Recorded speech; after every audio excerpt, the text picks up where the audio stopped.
Assalamualaikum warahmatullahi wabarakatuh. Macam mana?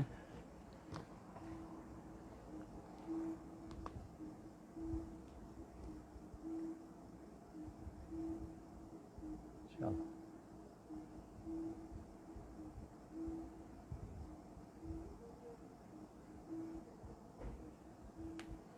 InsyaAllah kita mulakan dengan kita sama-sama membaca istighfar.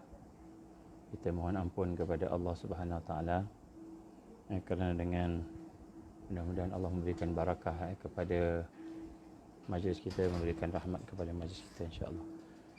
Astaghfirullahalazim allazi la ilaha illa huwal hayyul qayyum wa atubu ilaih. Astaghfirullahalazim allazi la ilaha illa huwal hayyul qayyum wa atubu ilaih. Astaghfirullahalazim allazi la ilaha illa huwal hayyul qayyum wa atubu ilaih. Astaghfirullahalazim allazi la ilaha illa huwal hayyul qayyum wa atubu ilaih. Astaghfirullahalazim allazi la ilaha illa huwal hayyul qayyum wa atubu ilaih. Allahumma anta rabbi la ilaha illa anta khalaqtani wa ana 'abduka wa ana 'ala ahdika wa 'alika mastata'tu. A'udzu bika min syarri ma sana'tu. Abu'u laka bi ni'matika 'alayya wa abu'u bi dhanbi faghfir li fa innahu la yaghfiru dzunuba illa anta. Astaghfirullah, astaghfirullah, astaghfirullah. InsyaAllah kita mula dengan Ummul Quran Al-Fatihah. A'udzubillahi minasyaitanirrajim. Bismillahirrahmanirrahim. Alhamdulillahi rabbil alamin. Ar-Rahmanirrahim. Maliki yaumiddin. Iyyaka na'budu wa iyyaka nasta'in. Ihdinas siratal mustaqim. Siratal ladzina an'amta 'alaihim ghairil maghdubi 'alaihim waladdallin. Amin. A'udzubillahi samil 'alim minasyaitanir rajim. Bismillahirrahmanirrahim. Innal hamdalillah nahmaduhu wa nasta'inuhu wa nastahdihi wa nastaghfiruh wa na'udzu billahi min shururi anfusina wa min sayyiati a'malina. May yahdihillahu fala mudilla lahu wa may yudlil fala hadiya lahu. Asyhadu an la ilaha illallah wahdahu la syarika lahu wa asyhadu anna Muhammadan 'abduhu wa rasuluh. Qala rabbi shrah li sadri wa yassir li amri wahlul 'uqdatam min lisani yafqahu qawli. Rabbi zidni 'ilman amma ba'd. Assalamualaikum warahmatullahi wabarakatuh. Alhamdulillah.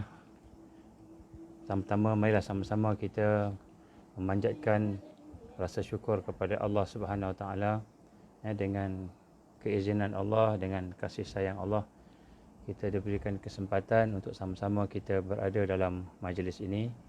Alhamdulillah pada hari ini kita sama-sama bersyukur dengan kita sentiasa membetulkan hati kita, niat kita supaya segala niat-niat kita itu benar-benar kita murnikan, kita ikhlaskan sungguh-sungguh untuk kita mendapatkan keredaan Allah Subhanahu Wa Taala. Kerana dalam hidup ini dia hanya akan bermakna apabila kita mempunyai keredaan Allah Subhanahu Wa Taala. Dan hidup kita ini tidaklah lama, tak lama sebenarnya, sekejap aja hidup kita. Dan kita nak kena rasa bahawa segala perkara yang berlaku mestilah menjadi bekalan ataupun kita kata menjadi ibadah kepada Allah Subhanahu Wa Taala. Baik, jadi sebenarnya perkara yang kita nak bincang insya-Allah bermula pada malam ini yang berkenaan dengan bagaimana Al-Masih Dajjal akan muncul sebagai fitnah.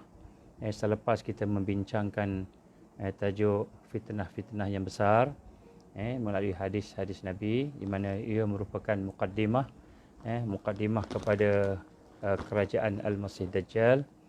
Dan kita telah pun berbincang berkenaan dengan fitnah Ahlas, fitnah As-Sara, fitnah Ad-Duhaima dan sebagainya. Jadi dan daripada fitnah itu akan lahir dua kumpulan, dua jenis manusia. Yang pertama sekali manusia yang bersifat munafik, yang tidak ada iman padanya. Rasul gambarkan orang yang munafik yang tidak ada iman. Maknanya munafiknya itu adalah munafik yang i'tikadi. Munafik yang i'tikadi. Orang yang munafiknya i'tikadi itu, dia akan merupakan menjadi satu kumpulan yang besar. Jadi apa maksud munafik, nifak i'tikadi ini?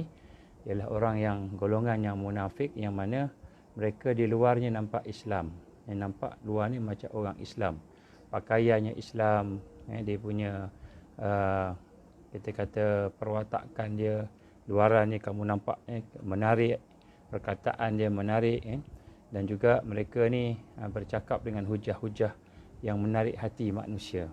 Tetapi di dalam hati mereka tak beriman kepada Allah Subhanahu wa Ta'ala. Jadi kita akan nampak orang-orang yang begini. Dan insya-Allah malam ni kita akan tunjuk sedikit contoh-contoh yang sedang berlaku, yang bakal berlaku. Dan kemudian daripada situ ada juga munafik amali, nifak yang amali, nifak dari sudut perbuatan. Dan nifak dari sudut perbuatan ini digambarkan Rasul sallallahu alaihi wasallam yang kita dah bincang lepas. Sekiranya dia mempunyai keempat sifat munafik yang besar yang digambarkan dalam hadis Rasul sallallahu alaihi wasallam, iaitu bila diberikan amanah dia mengkhianati amanah tersebut, bila bercakap dia berbohong, bila dia bergaduh dia berlebih-lebihan, bila dia berjanji dia mungkir. Sekiranya empat sifat ini berada pada seseorang yang muslim, dia boleh menjadi munafik yang i'tikadi. Jadi itu bahayanya, bahayanya. Jadi kita telah melihat dua-dua jenis nifak ini, munafik ini akan membentuk satu kumpulan, dan akan terbentuk lagi satu kumpulan, iaitu kumpulan yang orang beriman. Yang iman tidak ada sedikit pun nifak padanya. Maknanya dia akan ada dua kumpulan, dia tak ada tengah-tengah. Kalau yang tengah-tengah tu, maknanya dia akan diuji oleh Allah SWT. Kemungkinan besar dia akan masuk kepada orang beriman, ataupun dia akan masuk kepada orang yang munafik. Jadi sebab itulah pada hari ini kita nak melihat daripada hasil perbincangan kita yang lepas, bahawa pentingnya kita untuk kembali semula kepada proses tarbiyah Rasulullah sallallahu alaihi wasallam. Kita perlu duduk di dalam silibus, di dalam suasana, di dalam kita kata panduan-panduan macam mana cara kita nak mendidik dan mentarbiyah diri kita. Kalau tidak, kita akan tewas. Bukan kita tewas ni tewas sikit-sikit ni, tewasnya tewas yang besar sehingga akidah tergadai, sehingga menjadi keluar daripada Islam. Tu yang bahaya sekali. Kerana kita tahu bahawa tidak ada agama lain yang lebih benar daripada Islam. Kalau kita masih lagi ada ragu-ragu dalam hati kita tentang Islam sebagai agama yang terbaik, ataupun Islam sebagai agama yang benar, maka carilah ilmu, ilmu tentang Islam, tentang Quran. Tengok, kaji tentang Quran. Sebab asas kepada perbincangan kita selepas ini, ialah asasnya mesti iman, mesti Islam, mesti takwa. Kalau kita bercakap dengan orang yang tak percaya dengan Allah, Islam, orang yang beriman dan bertakwa, maka mungkin apa yang kita akan bincangkan selepas ini dia jadi sesuatu yang dipanggil nonsense, atau dia akan panggil sesuatu yang tak penting, ataupun dipanggil ini teori saja. Ini satu teori. Sebab apa? Kerana dia tidak diikat dengan asas iman, asas Islam, dan asas percaya kepada Allah Subhanahu Wa Taala, kepada hadis-hadis Nabi sallallahu alaihi wasallam. Saya bagi satu contoh. Peristiwa Isra' Mi'raj. Peristiwa Isra' Mi'raj ni satu peristiwa yang memang sungguh-sungguh menguji iman. Macam mana menguji iman? Rasul sallallahu alaihi wasallam pergi daripada Mekah menuju ke Jerusalem, menuju ke Palestin dalam masa satu malam. Kalau hari ini mungkin boleh dengan kapal terbang. Tapi zaman Rasul sallallahu alaihi wasallam, zaman 1400 tahun dulu, mana boleh nak pergi ke Jerusalem ataupun pergi ke Palestin, pergi ke Baitul Maqdis dengan satu malam. Satu malam dah sampai. Bukan satu malam, kurang daripada satu malam. Sebab dia pergi balik, dia balik semula. Bukan pergi saja, balik. Balik, pergi balik kan. Dan kemudian dia naik pula ke langit yang ketujuh. Sampai ke peringkat langit yang paling tinggi. Bukan kita kata tempat yang apa namanya dekat kan. Pergi melintas bumi daripada Mekah menuju ke Palestin, naik pula ke langit ketujuh. Kan? Sidratul Muntaha bukan langit dunia. Bukan langit dunia, bukan sampai bulan ya. Atas lagi. Sampai ke langit yang ketujuh, sampai ke Sidratul Muntaha. Yang mana digambarkan patah balik pula dalam masa satu malam. Jadi ini suatu yang aneh, yang mustahil. Maka ada seorang yang tidak beragama Islam dari Jepun bertanya kepada Zakir Naik satu soalan. Dia kata Islam pembohong. Kenapa Islam pembohong? Kerana dia kata macam mana Muhammad kamu itu, Nabi kamu itu boleh pergi daripada Mekah menuju ke Palestin dalam masa satu malam, patah balik. Kemudian dia kata naik ke atas langit lagi. Naik ke atas langit. Patah balik ke Palestin. Kemudian patah pula balik ke Mekah. Dan kemudian dalam hadis pula, bukan hanya terus pergi, kita kata express, naik bullet train terus pergi. Rasulullah singgah sekejap di 3 tempat. Di Madinah, di Taibah, tinggal di Tursina, singgah di tempat Nabi Isa lahir, singgah di beberapa tempat. Dan di langit juga, naik ke atas pun singgah juga. Singgah sampai berjumpa dengan Nabi-Nabi, ada dialog pula dengan Nabi-Nabi, Nabi Musa, sampai ke Nabi Musa bila Allah dah berikan 50, kita kata 50 waktu solat. Nabi Musa kata, umat kamu tak mampu, pergilah minta ke Allah kurangkan. Nabi pun naik atas, daripada 50 turun pula 45, naik lagi sampai ke 5. Maknanya peristiwa ni berlaku bukannya berlaku ekspres pergi balik terus, dah ada peristiwa-peristiwa yang berlaku. Nabi pula sampai pergi melihat syurga, neraka dan sebagainya. Jadi orang-orang yang tidak percaya kepada Allah, orang-orang kafir musyrikin, ketawa, gelak. Ketawa. Mereka akan ketawa, kata, ini apalah bohong lah. Ni sahlah kamu ni pembohong. Sah kamu pembohong Muhammad, dia kata. Dia pun cakap pada sahabat. Ada di kalangan orang-orang yang masuk Islam dah mula goncang iman-iman mereka. Betul ke? Betul ke kan? Dan kemudian begitu juga. Kan, orang-orang yang bukan Islam ni, orang yang tak percaya ni, yang munafik, masa tu tak ada munafik lagi.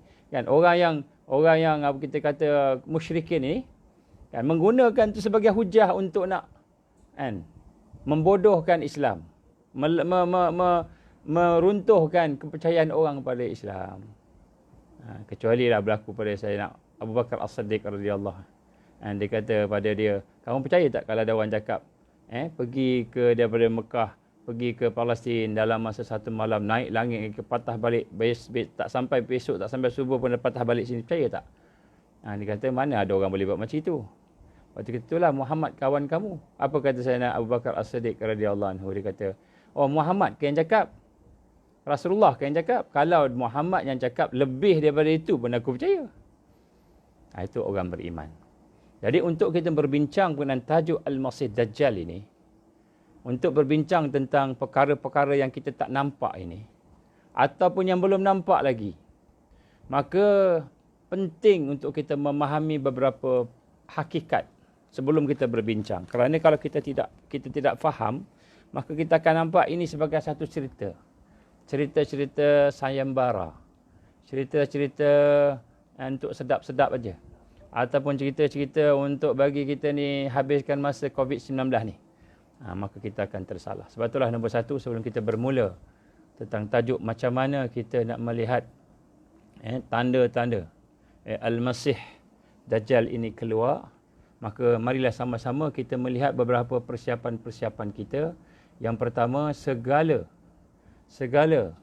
perbincangan kita ni mesti diasaskan dengan al-iman al-amik, keimanan yang mendalam kepada Allah.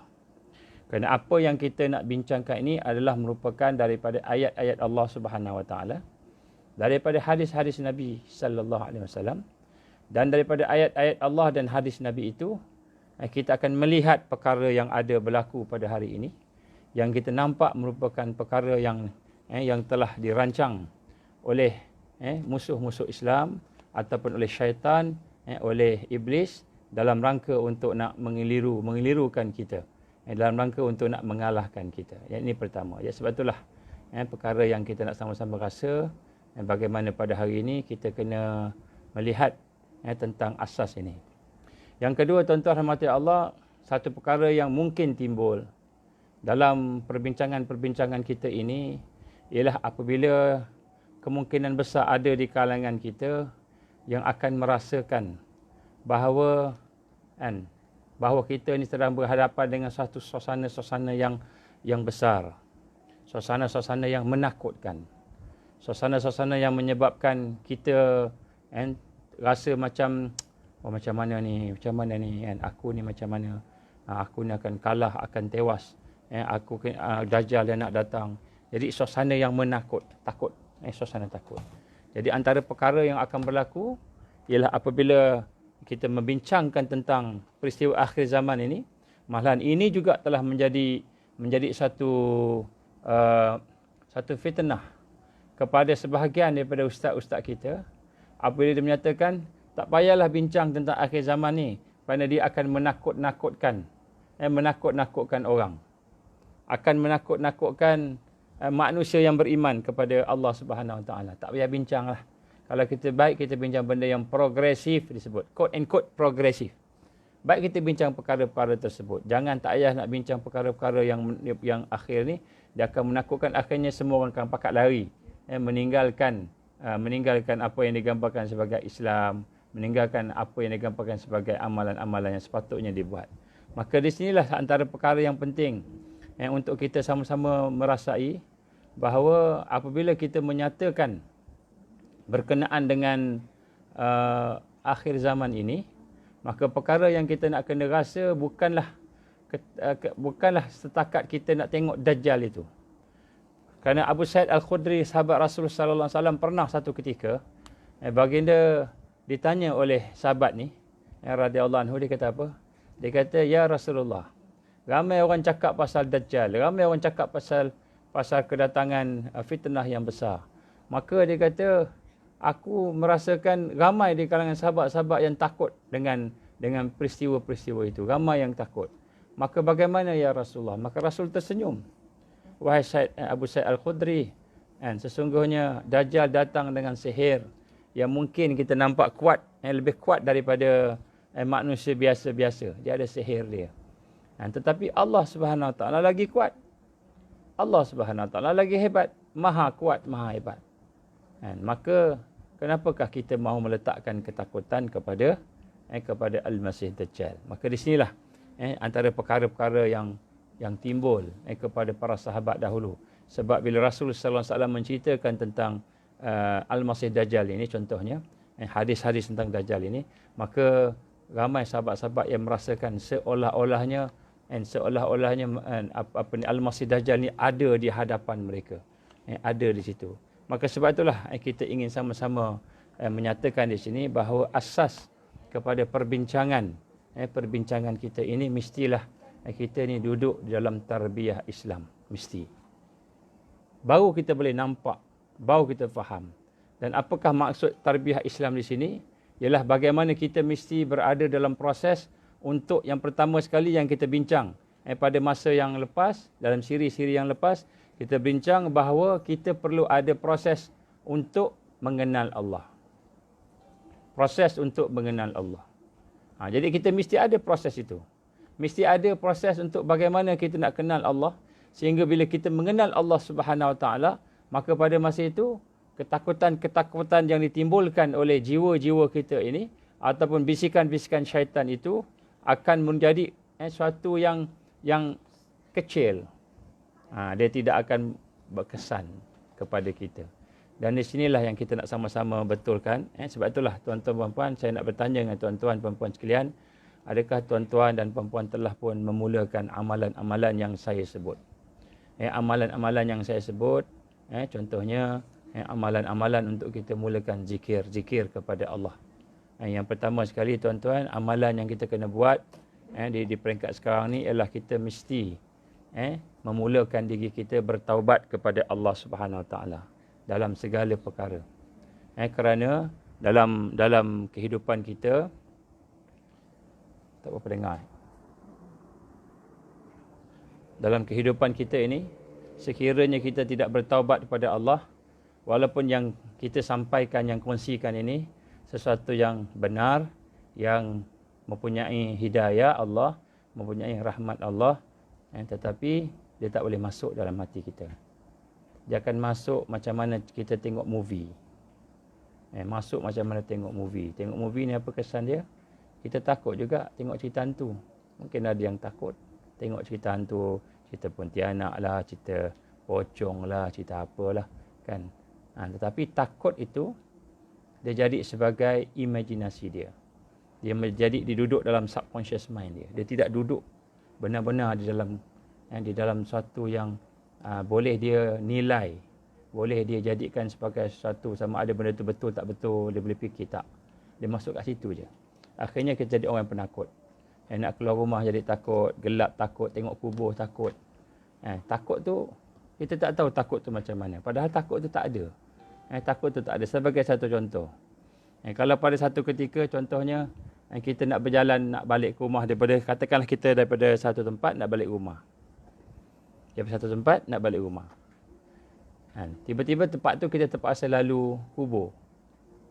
Dan tempat tu terpaksa bukan saja lalu kubur, lalu tempat yang menyeramkan lah. Ada pokok besar lah apa sebagainya. Maka kita nak lalu, kita nak balik, kita takut. Kita lalu kat situ, kita takut. Kan? Jadi kemudian, kita pun patah balik. Kita panggil 2-3 orang, 4-5 orang. 4-5 orang ikut kita. Kita bagi duit seorang RM10, temankan aku balik dari rumah. Maka dia pun ikut kita. Maka pada ketika itu, cuba kita fikir. Kita takut sebab apa? Sebab ancaman. Ancaman hantu lah. Bukan orang hantu. Ataupun jin. Jadi apabila kita ada ramai-ramai, adakah ancaman tu ada bersama? Masih ada ke tak ada dah? Ancaman tu masih ada. Tapi takut tu tak ada. Jadi takut ni apa sebenarnya? Cubalah katakan hantu tu keluar. Ada 10 orang bersama kita. 10 lari, tinggal kita seorang. Macam mana? Jadi kadang-kadang kita melihat satu perkara yang berlaku dalam kehidupan kita ini, dia tidak ada asas. Tidak ada asas. Kita takut pada sesuatu, tetapi sesuatu itu sebenarnya bukan takut yang sebenar. Jadi sebab itulah, kenapa ia tidak takut yang sebenar? Kerana kita masih lagi tidak mengenal Allah. Sebab itu Rasulullah SAW menggambarkan kepada kita dalam hadisnya, Ana a'lamukum billah wa asyaddukum lahu khasyah. Akulah orang-orang yang paling mengetahui Allah, yang paling mengenal Allah, yang paling berilmu tentang Allah. Dan akulah orang yang paling takut kepada Allah. Yang paling takut pada Allah. Dalam ayat Allah pula Allah gambarkan innama yakhsyallah min ibadihi ulama.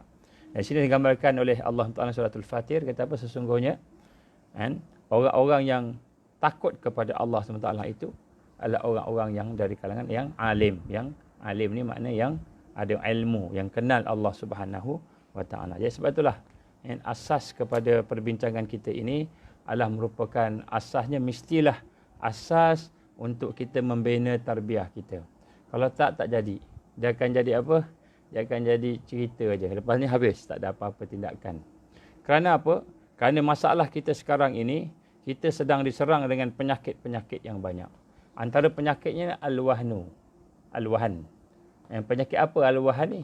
Penyakit hubbud dunia wa karihatul maut. Kita cinta dunia dan takut mati. Takut pada mati. Jadi, cinta dunia, takut mati ni, jika ada dalam diri kita, sekiranya kita bincangkan tajuk Al-Masih Dajjal, kerajaannya, maka dia akan timbulkan satu perasaan takut. Kenapa takut? Kalau saya cerita nanti, insya-Allah kita akan bincang sedikit sebanyak pada malam ini sebagai mukadimahnya. Kita akan merasai suatu suasana yang berat yang sedang menguasai kita, dan suasana inilah suasana yang memang direka dan dicipta oleh musuh-musuh Islam, iaitu suasana untuk menjadikan manusia itu berada dalam keadaan tidak ada pilihan. Tidak ada pilihan. Baik. Jadi yang pertama sekali tuan-tuan rahmat Allah, kita mesti faham bahawa apa sahaja yang kita bincangkan pada malam ini, dan insya-Allah pada malam yang akan datang kita akan sambung sekiranya tidak habis, dan saya yakin tidak habis, maka hendaklah kita rasa dan yakin bahawa perkara-perkara yang kita bincang itu mestilah berasaskan kepada apa yang kita gambarkan sebagai al-iman al-amik iaitu keimanan yang mendalam kepada Allah Subhanahu Wa Taala. Dan perkara yang nak kita bincangkan pada malam ini adalah merupakan perkara yang sangat penting kerana ia merupakan salah satu daripada perkara yang Allah Subhanahu Wa Taala menggambarkan di dalam Al-Quran berkenaan dengan tanda-tanda tanda-tanda ataupun kita kata sebagai perkara-perkara yang menjadi apa namanya, kita kata petunjuk-petunjuk daripada Allah Subhanahu Wa Taala. Yauma ya'ti ba'du ayat rabbika la yanfa'u nafsan imanuha lam takun amanat min qablu aw kasabat fi imaniha khaira. Sadaqallah. Ini surah dalam ayat Allah, surah Al-An'am ayat 158. Saya minta maaf, saya punya mata tak berapa nak clear ni. Tak berapa nak nampak sangat nak baca kecil. Maksudnya kedatangan sebahagian daripada tanda-tanda Tuhanmu.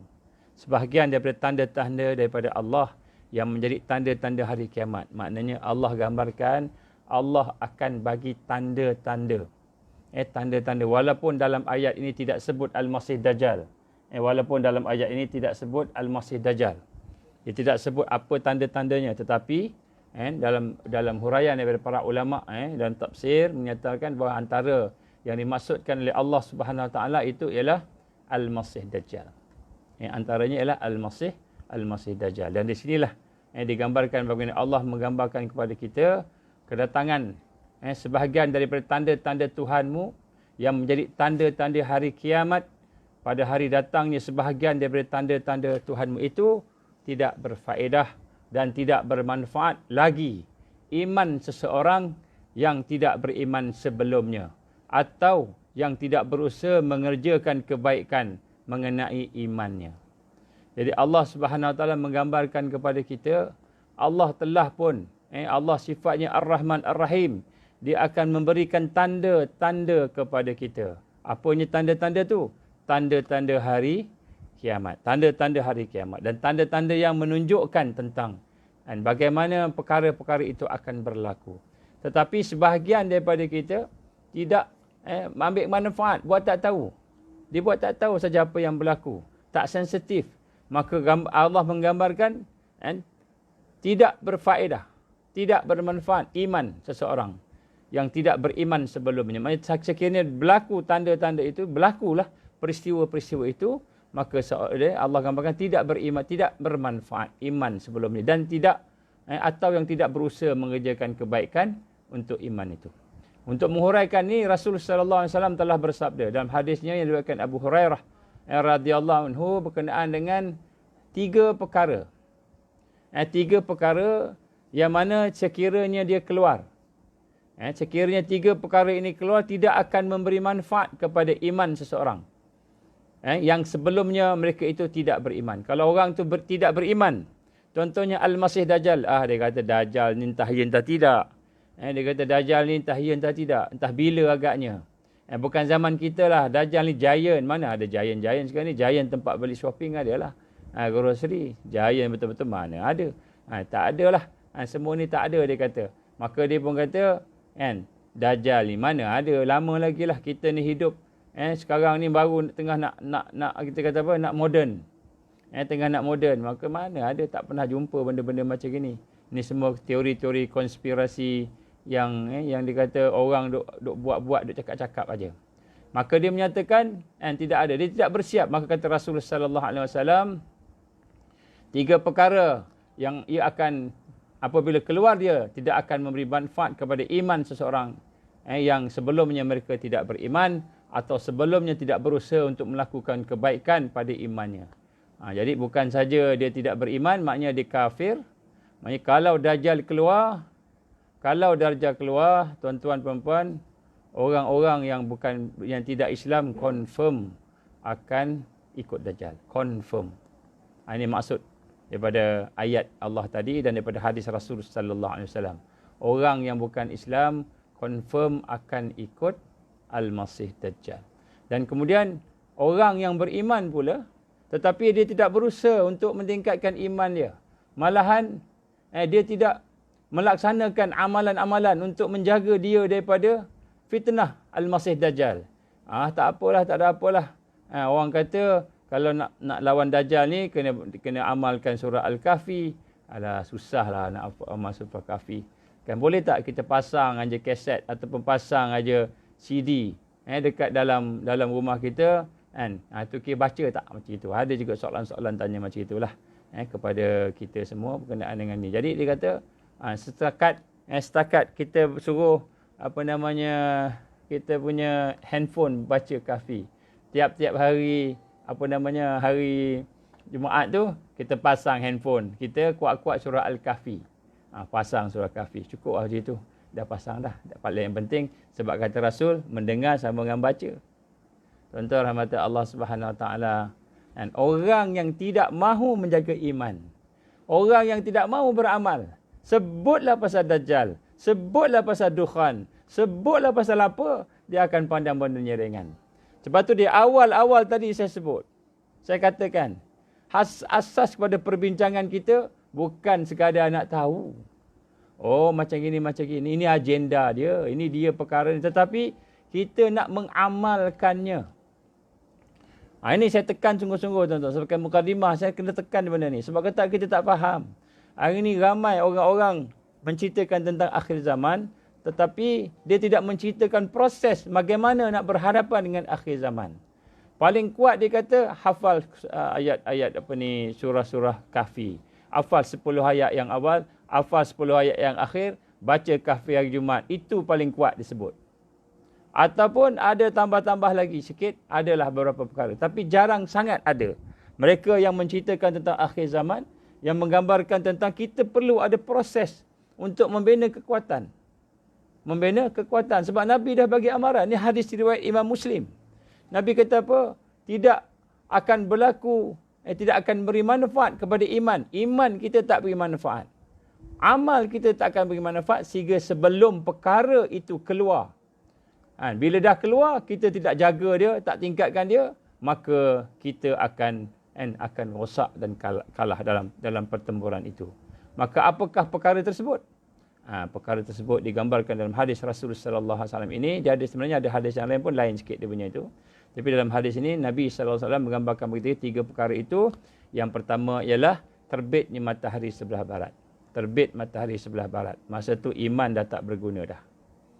Amal tak berguna dah. Kata Rasul sallallahu alaihi wasallam. Yang kedua, khurujud dajjal, keluarnya Dajjal. Keluar Dajjal, orang yang tak beriman confirm akan ikut Dajjal, confirm. Daripada hadis ni, daripada Quran tadi, ayat Allah surah Al-An'am tadi, ayat 158 menggambarkan kita sekiranya tidak bersedia, kita tak bersedia. Kita buat tak tahu. Iman kita sama aja, amal kita sama aja. Maka kata Rasul sallallahu alaihi wasallam, keluarnya Dajjal, maka tidak bermanfaat iman dan amal. Ini yang kita nak kena faham. Kenapa kita berbincang pada malam ni? Kenapa kita memilih tajuk-tajuk ini pada saat-saat sekarang? Kerana bukan hanya sekadar untuk kita bincang-bincang, tengok-tengok, untuk halawatul fikr. Kita berseronok-seronok, berlazat-lazat di dalam berfikir, tetapi sebenarnya kita nak rasa keperluan untuk kita kembali meningkatkan iman dan amal.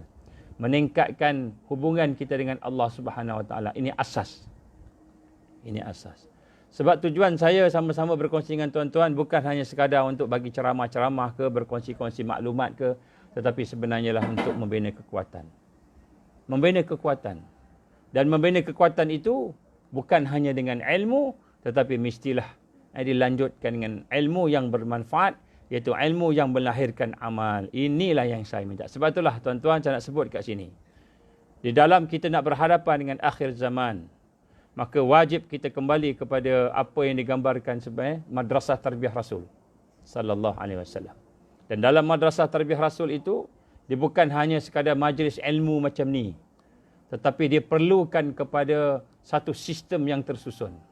Satu sistem yang tersusun, dan sistem tu dia ada dia punya panduan-panduan dia. Contoh panduan-panduannya, dia ada rukun-rukunnya. Dalam tarbiyah Rasul ada rukun. Apa rukunnya? Antaranya secara ringkas. Yang pertama, mesti ada murabbi misali. Mesti ada pembimbing kita. Kita mesti ada yang membimbing. Mesti ada yang membimbing. Kalau kita tidak membimbing, kita tidak akan meningkat. Kita ingat kita dah tertingkat, itu pun tak tertingkat. Sebab itulah kita tidak meningkat. Khusyuk kita tak tertingkat. Dosa kita tidak boleh nak hilang-hilang. Kita taubat, lepas tu kita buat. Taubat, buat balik dosa tu. Ini kita nak tengok, kita kena ada murabbi, misali, kita kena ada satu manhaj, satu sistem yang menyeluruh. Contohnya yang menyentuh hati kita, yang menyentuh pemikiran kita, yang menyentuh fizikal kita. Kita kena ada dia punya metodologi. Macam mana nak meningkatkan hati-hati kita, jiwa-jiwa. Mesti ada. Mesti ada macam mana pemikiran macam mana. Tuan-tuan saya nak sebut dekat sini. Kita akan bincang sekejap lagi, insya-Allah saya akan buat contoh-contoh sikit. Bagaimana hari ni fikiran kita ni dah jadi kalang kabut dah, ceramuk dah. Dah berkecamuk. Kenapa? Kerana kita ingat kita okey dah. Maklumlah kita ni dah belajar universiti, ada master, ada PhD, kita ada IQ yang tinggi, macam-macam kita ada, tapi rupa-rupanya sistem Dajjal telah menguasai kita. Sebab itulah asas tadi saya sebut sini penting sangat untuk kita merasai bagaimana keadaan. Sekiranya kita berada dalam keadaan hari ini, maka kita wajib mengetahui tentang akan bagaimana fitnah Dajjal ini adalah merupakan sesuatu yang perlu untuk kita sama-sama tengok sebagai sesuatu yang besar. Dan bukan saja kita tengok, kita dengar pada malam ini, insya-Allah kita akan bermula, tetapi kita nak melihat sebagai sesuatu yang akan menyebabkan kita nak ada pada solution, penyelesaian. Baik. Perkara berkenaan dengan Dajjal ini, tuan-tuan rahmati Allah Ta'ala, sebenarnya hadis-hadis ni banyak tentang Dajjal ini. Hadis tentang Dajjal ni banyak sangat. Tetapi saya nak ringkaskan sebagai mukadimah. Malam ni mukadimah, saya nak ringkaskan.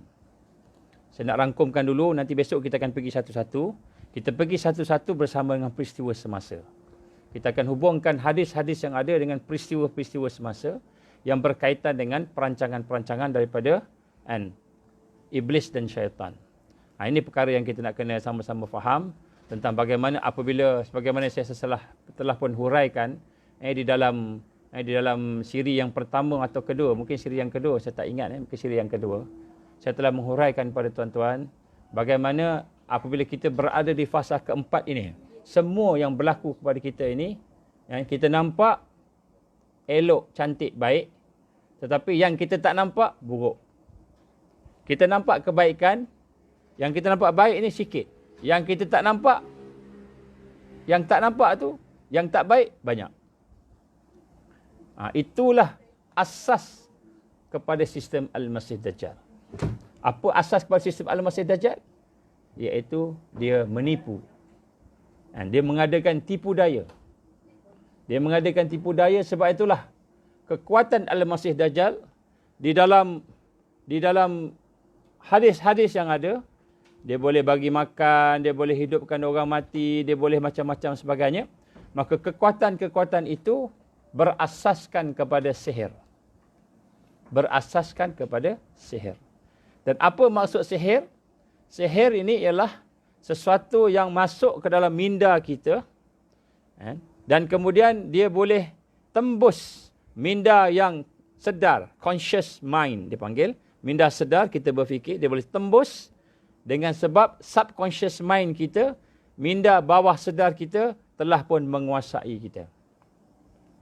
Macam seolah-olah kita baru bangun tidur, kita ingat kita dah bangun, rupanya belum bangun. Orang tengok dah celik dah bercakap dah boleh berjalan dah. Orang tengok macam-macam, tapi rupa-rupanya dia masih tidur lagi.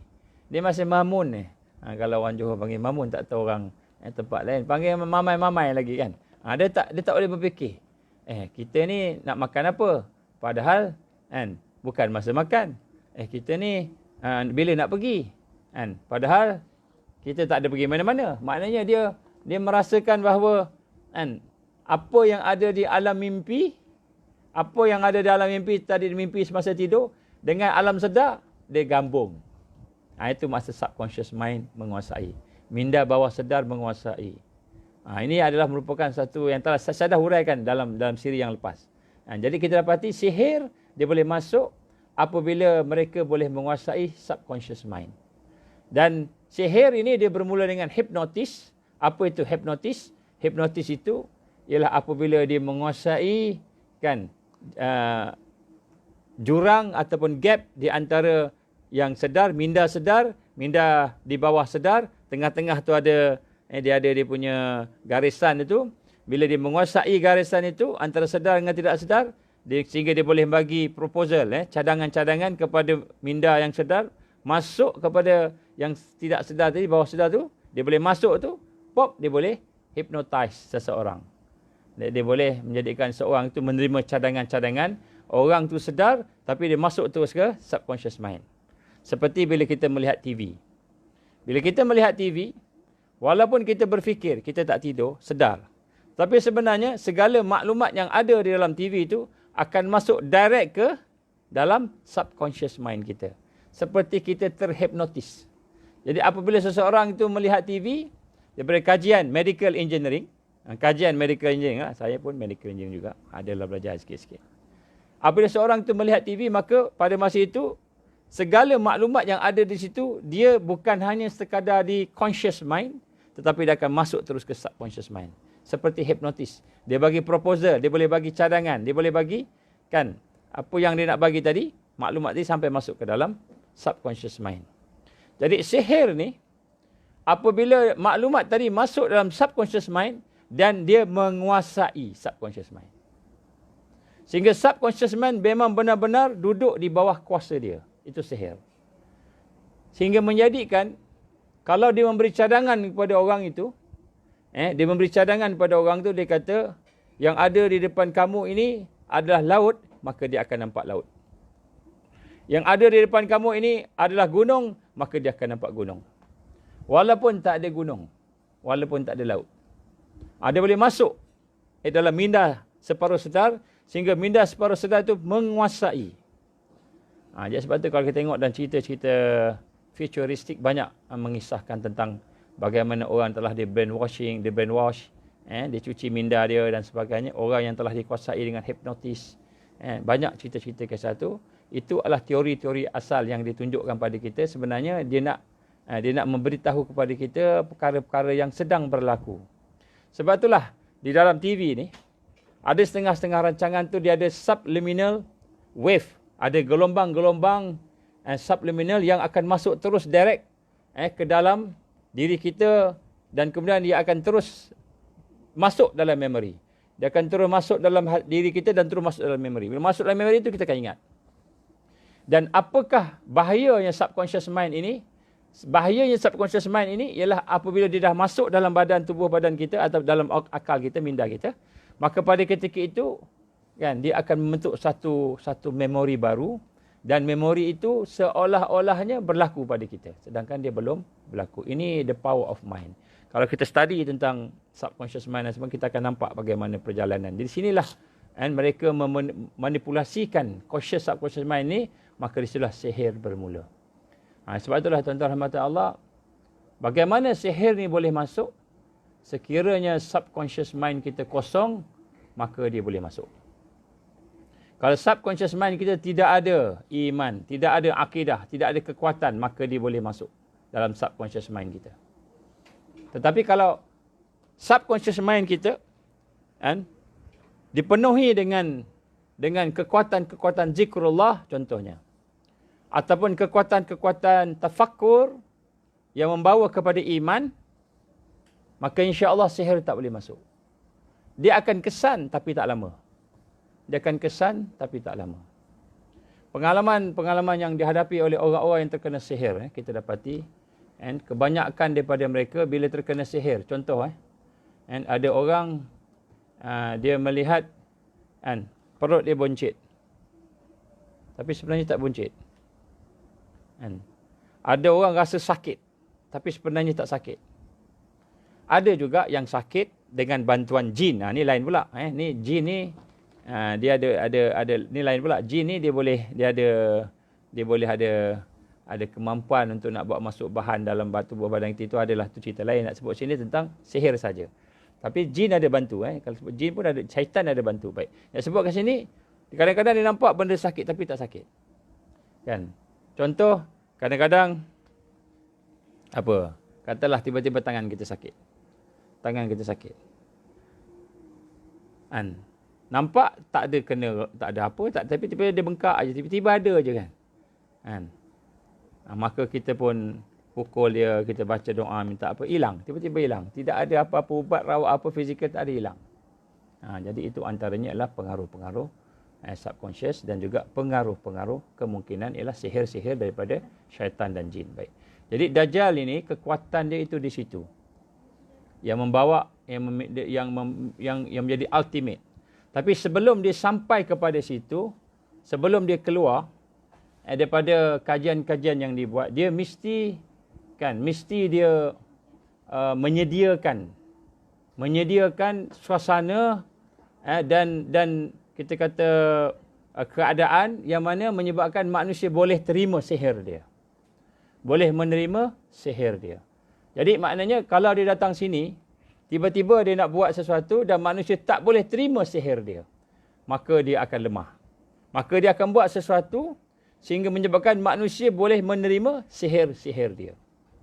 Dan apakah perkara yang dilakukan untuk menjadikan manusia itu boleh menerima sihir-sihir dia? Selain daripada fitnah-fitnah yang kita sebut sebelum ini, As-Sarra, Al-Ahlas, Ad-Duhaima, fitnah-fitnah yang pernah kita bincang dalam siri-siri lepas, dia akan merangka program-program yang menyebabkan kita ini berada dalam suasana-suasana yang di luar daripada kawalan kita. Di luar daripada perancangan kita.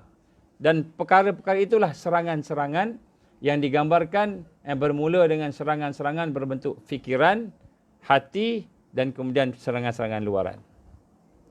Jadi sebab itulah kita lihat di sini banyak perkara-perkara yang dilakukan. Kalau tuan-tuan tengok contohnya saya nak sebut dekat sini.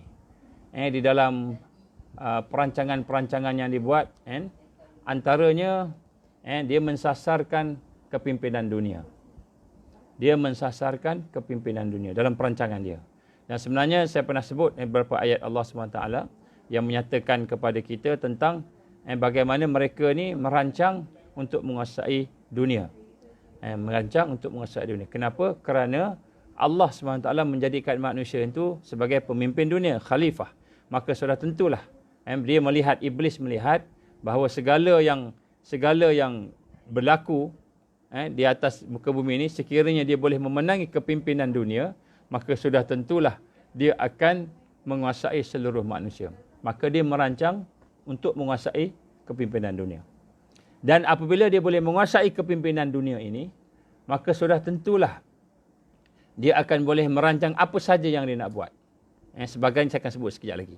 Jadi sebab itulah nombor satu, dia melihat bahawa untuk mengalahkan Islam, mengalahkan bukan Islam sahaja, tapi yang maksudnya al-haq, kebenaran, mengalahkan kebenaran Allah, maka dia mesti menguasai seluruh sistem. Seluruh sistem.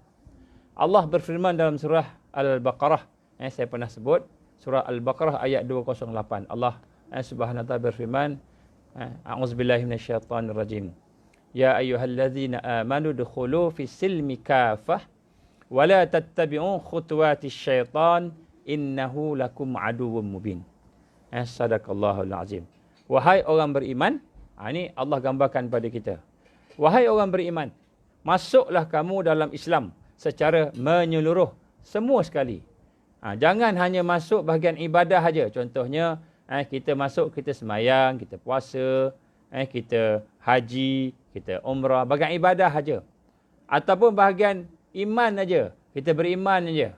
Ibadah tak mau. Kita kata cukuplah saya zikir, cukuplah saya rasa Allah ni dekat dengan saya rasa beriman, cukup iman. Jadi, ada kalanya dia nak iman aja, ada kala dia nak ibadah aja. Ada orang pula ada seronok Islam ni dengan ekonomi aja. Ekonomi Islam ni bagus dan sebagainya. Ada orang pula ada seronok dengan sistem-sistem yang lain, education aja dan sebagainya. Jadi kita lihat, yang pertama sekali kita mesti faham bahawa Allah perintahkan kita masuk Islam secara menyeluruh. Kenapa? Kerana kalau kita tidak masuk Islam secara menyeluruh sebagai satu sistem kehidupan, maka kita akan lemah. Dan syaitan akan menyerang kita di setiap sendi-sendi kekuatan. Setiap sendi-sendi kekuatan yang ada dalam kehidupan orang yang beriman. Ya ayyuhallazina amanu udkhulu fis silmi kafah. Masuklah kamu dalam Islam secara menyeluruh. wala tattabi'u khutuwati syaitan. Jangan kamu ikut jejak langkah syaitan. Innahu lakum aduwwun mubin. Kan? Dia adalah musuh kamu yang nyata. Di sinilah Allah memberi gambaran kepada kita, sesungguhnya apabila kita tidak masuk dalam Islam secara menyeluruh, kafatan, secara sebagai satu sistem, maka kita akan tewas. Kita akan tewas. Sebab itulah dalam Islam dia ada sistem kehidupan. Berbanding dengan agama lain. Inilah kelebihan agama Islam. Inilah kelebihan agama Islam. Kenapa kelebihan agama Islam? Dia bersifat dan menyeluruh. Dia merangkumi semua aspek kehidupan manusia. Daripada akidah, macam mana kita nak kuatkan diri kita. Macam mana kita nak bina hati yang tenang. Hati yang stabil. Hati yang kuat. Bagaimana nak membina akal yang kuat. Bagaimana nak membina fizikal yang kuat. Bagaimana nak membina hubungan masyarakat yang kuat. Bagaimana nak membina sistem-sistem yang melengkapkan kekuatan-kekuatan tadi. Semua ada. Semua dalam Islam ada. Kalau kita nak hurai Islam yang syumul ni, panjanglah. Nak sebut sini, Islam ni semua ada. Sebab itulah, kita kena tegakkan Islam secara menyeluruh dalam diri kita, keluarga dan dalam masyarakat kita. Malahan dalam dunia ini, barulah Islam itu akan menjadi manfaat yang terbaik kepada kita dari sudut sebagai satu sistem kehidupan. Kalau tidak, kita tidak akan ada kekuatan. Sebab itu ini kunci. Jadi apabila kita sebut Al-Masih Dajjal, secara ringkasnya kita lihat hadis-hadis Nabi yang banyak, begitu juga dengan ayat-ayat Allah yang banyak, menunjukkan kepada kita bahawa dia akan menyerang seluruh sistem. Seluruh sistem. Maka bagi kita yang memisah-misahkan Islam, kita ambil Islam separuh, tinggal separuh, maka itu adalah perbuatan musuh-musuh, musuh-musuh kita tadi, syaitan, benda yang disuka. Sebab tu Allah gambarkan tadi, wala tattabi'u khutuwati syaitan. Jangan kamu ikut jejak langkah syaitan. Sebab syaitan ni dah akan... Jadi sebab itulah kita hari ini, saya sebut sebelum ini contoh. Apabila kita mengambil sebahagian aja. Contohnya kita minat berakidah aja. Kita membincang akidah aja. Akhlak tak mana-mana. Kita bincang berakidah, kita kata tak mau bid'ah. Kita kata tak mau khurafat. Kita cakap orang ni bid'ah, orang ni khurafat. Kamu ni baca Yasin ni bid'ah, khurafat. Kamu ni contohnya, kan, buat benda ni bid'ah, semua bid'ah. Tetapi bila kita melaksanakan teguran-teguran tu, akhlak tak ada. Kadang-kadang kerasnya sampai orang jauh daripada Islam. Saya minta maaf, kadang-kadang berlaku. Berlaku, terutama pada peringkat awal-awal dulu. Saya dulu mengajar di UIA. Kadang-kadang saya bertembung dengan setengah-setengah kawan-kawan yang terlalu keras, syadid dengan orang Islam. Dia kata ini bid'ah ni. Malam pernah masa saya belajar dulu ada orang tegur. Kata, ni janggut ni kenapa tak panjang ni? Dia pegang janggut saya. Kenapa tak panjang ni? Kenapa pendek-pendek janggut ni? Kan? Kenapa pendek janggut ni? Dia kata haram pendek janggut ni. Dia ikut hadis-hadis yang ada tertentu. Dia bersifat syadid dalam satu-satu. Dia bersifat maksima. Dalam bahagian janggut, maksima. Dalam bahagian serban, maksima. Dalam bahagian baju, maksima. Tapi bahagian lain, bila main bola, ni. Bila main bola, orang yang kata bid'ah ni, bila main bola ni tempat saya lah, masa saya dululah kan. Dia lah yang kaki pangkah kaki orang. Dia yang main ganas. Akhlak dalam bermain tak ada. Nak menang, ya betul nak menang, tapi dengan menang ukhuwah tak jaga. Habis tu, saya pernah ingat lagi satu ketika kami main bola. Ramai-ramai lah, ustaz-ustaz pun ada, tak ustaz pun ada kan, sama-sama kami kan. Jadi bila main tu, daripada IRK, daripada pengajar Islam, department sekian-sekian tak payah sebut lah. Dia kata, akhir kata, brother, anda minta maaf lah tadi main kasar sikit kan. Kata, hantar ni main kasar, anda ni kaki sakit ni, bengkak ni, terketuk ni kan. Alah, minta maaf lah, kita kami ni main ni nak menang, kan? Main sama-sama kan. Kata, tak apalah nak maafkan, tapi hantar punya niat tu kan. Kadang-kadang kita ingat, kita dah okey dah, bid'ah ni kita bantai orang kan. Tapi bila masuk akhlak ni, tak ada. Dia boleh pukul orang kata, kamu ni bid'ah ni, sesat ni, kamu ni kafir ni, sampai macam itu. Wallahu'alam, nak sebut sini kadang-kadang kita fokus pada satu aspek je. Kita aspek lain tak. Kita tidak masuk Islam secara menyeluruh, sebab tu kita kalah. Dan inilah kekuatan Dan serangan Al-Masih Dajjal, dia akan serang sistem kita. Kita tak perasan. Kita ingat yang dimasukkan dengan serangan itu orang buat maksiat, orang keluar Islam, murtad, zina, minum arak. Kita ingat itulah merupakan, kita kata, serangan-serangan yang hebat. Sebenarnya serangan itu bunga-bunga dia je. Natijah aja daripada serangan ke atas sistem. Apa sistem yang diserang oleh Al-Masih Dajjal? Dua yang besar. Yang pertama, dia menyerang sistem hati kita, pemikiran kita, meletakkan Allah Subhanahu Wa Taala sebagai Rabb. Sistem pengabdian yang total kepada Allah. Ini nombor satu. Nombor satu, Dajjal membawa kita keluar daripada menyembah Allah secara total. Lillahi wahdah. Memurnikan, mentauhidkan penyembahan kepada Allah kepada Tuhan-Tuhan yang lain. Ini nombor satu. Ini sistem akidah. Nombor satu, akidah kita berbagai-bagai. Berbagai-bagai. Tak murni. Walaupun kita sembahyang, tapi kita tak rasa seronok sembahyang, contoh. Kita ingat tu masalah pengetahuan. Oh, mungkin dia tak belajar kot. Tak, itu masalah akidah. Kita puasa, tak ikhlas. Kita ingat, ini masalah kita mungkin tak tahu macam mana puasa yang benar. Masalah tak tahu. Tak, masalah akidah. Macam mana kita kata akidah ni kan, menyebabkan seorang tak ikhlas? Macam mana kita kata akidah ni menyebabkan seorang itu tidak khusyuk? Kerana kita lihat semua itu adalah merupakan ibadah hati. Dalam hati kita. Itu pegangan kita. Macam mana kita nak memurnikan ibadah kita ikhlas? Contoh. Kita hanya boleh memurnikan ibadah kita kepada Allah Subhanahu Wa Taala sekiranya kita benar-benar membersihkan hati kita. Dan kemudian kita benar-benar mengenal Allah. Sampai timbul perasaan sayang pada Allah. Sampai timbul perasaan takut dengan murka Allah. Sampai timbul perasaan merasai Allah melihat kita. Ar-Raqib. Contohnya Allah melihat kita. Nama Allah Ar-Raqib. Allah ni maha mengawasi. Kan? Contoh Allah maha mengawasi. Seorang yang merasakan dalam hati dia. Yang mempunyai akidah yang murni. Yang faham. Yang tahu. Dan kemudian dia boleh rasa Allah mengawasi dia. Ar-Raqib.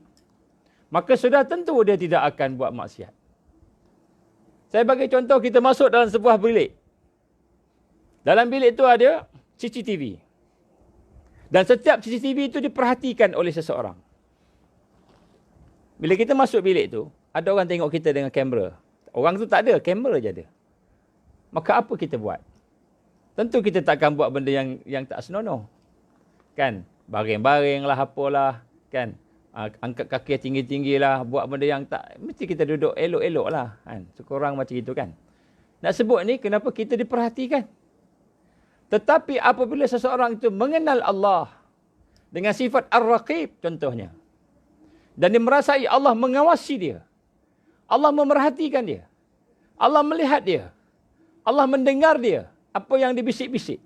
Maka sudah tentulah sembahyang dia jadi khusyuk. Sudah tentulah sedekah jadi ikhlas. Sudah tentulah kan kita kata puasa dia jadi puasa yang betul-betul dijaga daripada dosa. Kenapa? Sebab dia rasa. Jadi ini bukan masalah tak tahu. Bukan masalah tak ada ilmu. Masalah iman dan akidah. Kenapa seseorang itu tidak merasakan bahawa dirinya diperhatikan oleh Allah Subhanahu Wa Taala? Yang pertama, dia masalah ilmu. Mungkin dia tak tahu Allah perhati dia. Yang kedua, dia tahu Allah perhati dia. Tapi tak yakin. Dalam hatinya ada ragu-ragu. Dalam hati dia ada ragu-ragu. Jadi ini yang digambarkan oleh Allah SWT. Orang yang beriman adalah orang yang beriman kepada Allah. Dan beriman kepada Rasul. Kemudian dia tidak ragu-ragu. Innamal mu'minun allazina amanu billahi wa rasuli thumma lam yartabu. Sesungguhnya orang beriman adalah orang yang beriman pada Allah dan Rasul, kemudian dia tidak ragu-ragu. Jadi kenapa kita tak rasa Allah melihat kita? Kenapa kita tak rasa Allah mendengar apa yang kita cakap dan bisik? Bukan masalah ilmu. Kalau saya tanya dengan tuan-tuan, dengan puan-puan sekalian, anak-anak sekalian, agaknya saya tanya, Allah melihat kita tak? Melihat. Allah melihat kita macam mana? Adakah boleh terhalang dengan dinding-dinding yang ada di keliling kita ini? Ataupun boleh terhalang dengan kita duduk dalam bilik besi? Allah Maha melihat. Semua orang tahu Allah Maha melihat. Tapi kenapa kita tak rasa Allah Maha melihat? Kerana ada keraguan dalam iman kita. Dalam iman kita masih ada ragu-ragu. Sedangkan Allah kata orang yang beriman ialah orang yang beriman kepada Allah dan Rasul summa lam yartabu, kemudian dia tidak ragu-ragu. Jadi maknanya apa? Masalahnya masalah akidah, masalah iman. Masalahnya bukan tak tahu, masalah tak proses. Macam mana kita nak proses hati kita, fikiran kita, seluruh hidup kita merasai Allah bersama kita, mengenali Allah. Istilah orang-orang tasawuf panggil musyahadah, boleh menyaksikan Allah. Menyaksi bukan dengan mata, menyaksikan dengan mata hati kita, dengan basirah. Jadi sebab itulah nombor satu, Dajjal, sistem dia akan menyerang akidah kita. Dia akan menyerang keyakinan kita. Sehingga orang beriman, dia kata dia tahu. Saya tahu sifat Allah, saya hafal sifat 20. Saya hafal sifat-sifat Allah, nama Allah saya hafal. Tapi sejauh mana sifat dan nama Allah itu berfungsi, berperanan. Ilmu tadi berperanan dalam hidup dia jauh. Kenapa? Sebab dia telah diserang. Dajjal dah menyerang. Ini berlaku dalam pelbagai cara, pelbagai. Contoh, saya bagi satu contoh. Macam mana yang kita kata Dajjal menyerang? Contoh. Salah satu perkara yang dibuat ke atas kita, yang kita tak perasan. Bagaimana strateginya ialah menjadikan kita seorang yang nihilis. Nihilis ni apa? Seseorang yang ada otak, tapi otak tak boleh berfikir di alam nyata. Ada hati, tapi hati tidak berfikir di alam nyata. Dia hanya berada di alam maya. Itu nihilis. Hidup dia di dalam handphone ni. Hidup dia dalam internet, dalam alam internet. Jadi saya bagi satu contoh. Kita dan internet. Kita dan internet. Berapa dalam kita dengan internet? Contohnya. Saya nak sebut pada tuan-tuan. Hari ni, kita ni kena kurung dekat rumah. Lebih kurang gitulah. Kita tak boleh nak bergerak ke mana-mana. Saya berbalik daripada KL. Daripada KL menuju ke sini, daripada tempat saya tu. Sekurang-kurangnya 2 roadblock. 2 roadblock. Setiap kali roadblock, mesti berhenti. Walaupun muka kita ni dah bagus lah. Kita kata pakai kopiah lah. Kan? Muka bukan muka orang jahat lah. Bukan muka orang langgar peraturan. Tahan juga. Dia akan buat macam ni. Berhenti. Kan? Berhenti. Kan? Ada sekali tu, orang India. Polis India, perempuan. Berhenti. Cik, mana ke mana cik? Dari mana cik? Mau ke mana ni? Kan? Saya kata saya di mesyuarat di Putrajaya. Memang saya bawa keluar di Putrajaya. Saya bawa mesyuarat di Putrajaya. Dia kata, oh Putrajaya ya? Okey, tak apa, jalan. Dia pun tengok muka kita. Agaknya muka kita ni bukan muka bohong. Dia pun suruh jalan. Kemudian, tak lama, ada seorang satu lagi. Berhenti. Seorang kita cek. Dia tengok dalam, tengok seorang je kan. Cik daripada mana nak pergi mana? Oh, saya bawa lepas mesyuarat. Saya nak balik rumah ni. Nak pergi rumah ni sekian. Lepas tu, saya pun tunjuk surat apa ni, kebenaran. Pergi keluar tunjuk. Ni urusan kerajaan. Okey, jalan. Kita sebenarnya dikawal pergerakan kita. Kita duduk dalam rumah. Tapi kita tak rasa sangat. Sebab apa tak rasa sangat? Sebab kita ada apa? Ada internet. Kita ada internet. Tak ada makan, tak apa lagi. Tak ada minum, tak apa lagi. Tak boleh keluar, tak apa lagi. Tapi kita ada internet. Dan kita ada internet yang telah menguasai hidup kita. Kan? Dan internet ini telah menjadikan kita seorang yang rasa fulfill. My life is fulfill. Duduk seorang-seorang, tunggu nasi, tunggu air, tunggu makan pun, kita boleh tengok. Internet berjam-jam. Fulfill. Dan sedangkan internet ini sebenarnya is one training. Salah satu training untuk jadi nihilis. Kan? Saya tanya dengan tuan-tuan. Tuan-tuan jawab sendiri lah, puan-puan, anak-anak sekalian. Bila kita check in ke hotel, kita pergi luar negara ke mana, jauh-jauh sikit, bila check in ke hotel, apa kita tanya? Mula-mula. Kita tanya, ada kafe sini? Ada makanan? Ada minuman? Tak, kita tak tanya. Kita tanya, ada password? Password apa password?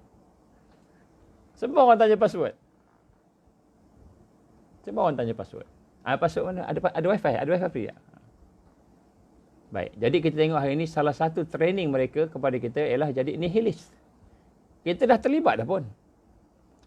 Baik, kalau saya nak bacakan kat sini, mereka sebenarnya nak menjadikan kita antaranya adalah nihilis.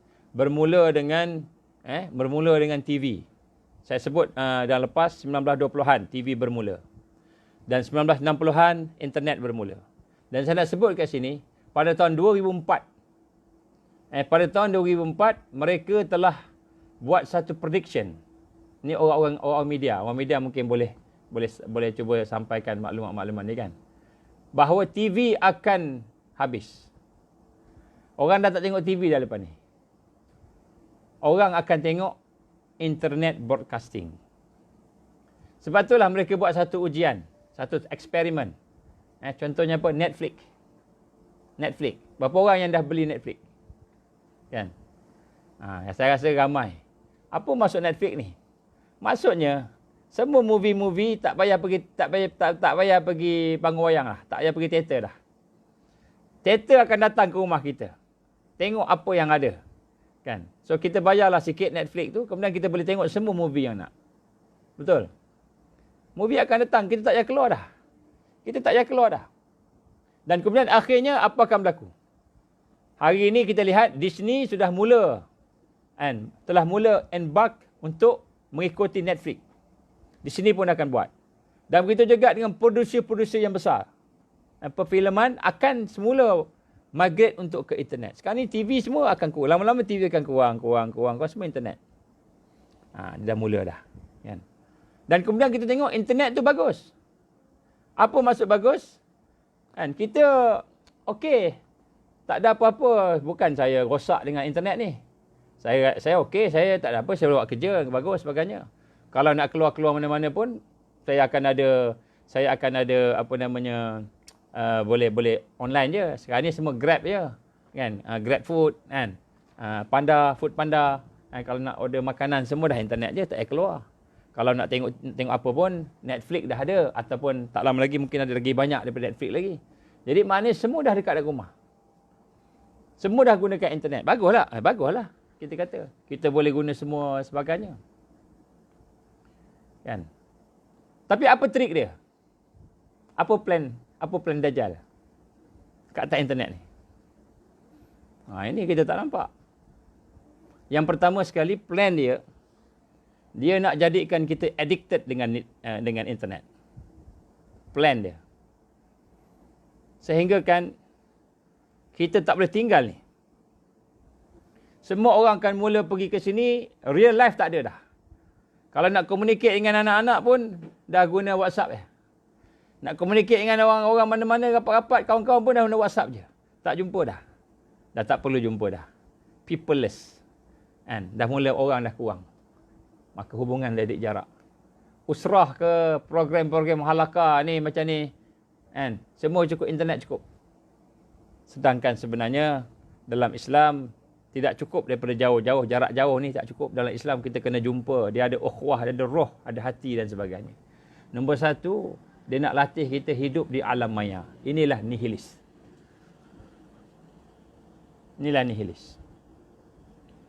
Jadi, kalau gitu, tak payahlah internet. Bukan maksud saya tak payah internet. Bukan. Tapi maksudnya lah, kita kena faham ini adalah serangan mereka. Ini nombor satu, serangan mereka. Dan sekiranya benda ini berlaku kepada kita, dan kita telah menjadi addicted dengan dia, maka kita telah tewas. Apa maksud addicted?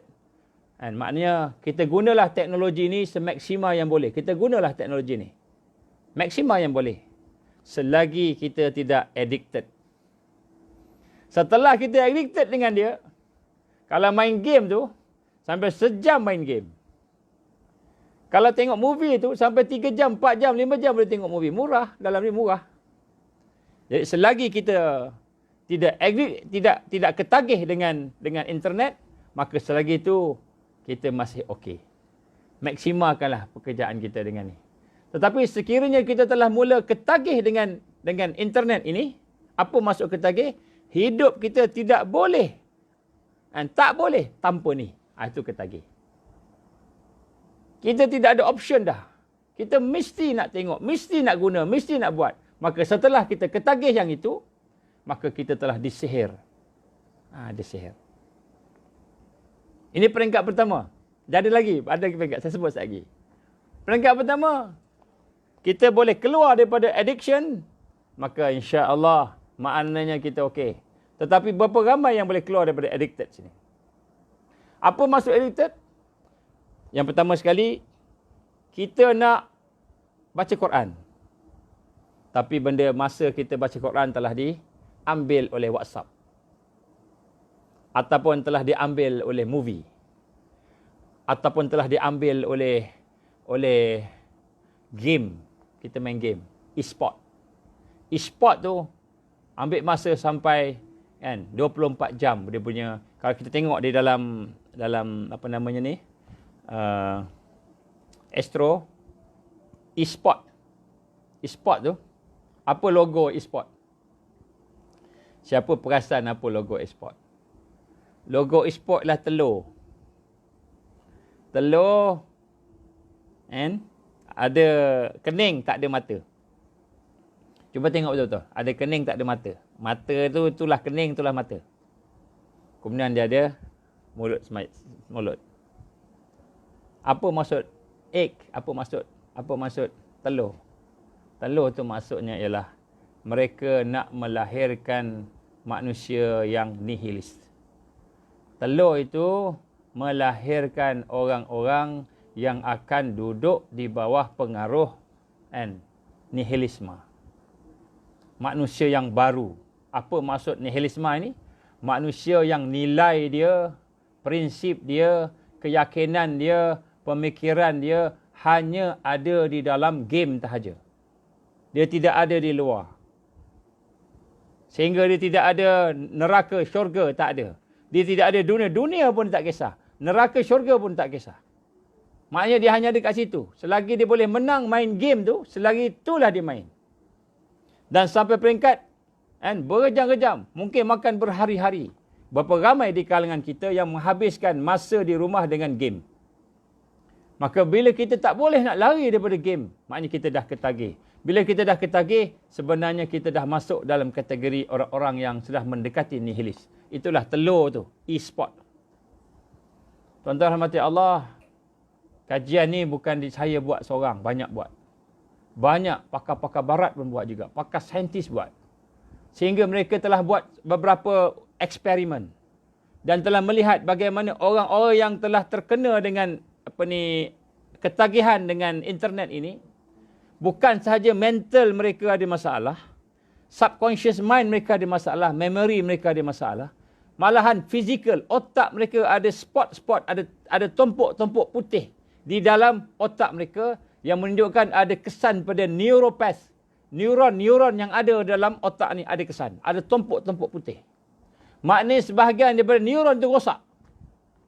Sebahagian daripada neuron physically. Ini ada orang yang buat eksperimen, ada orang yang buat scanning.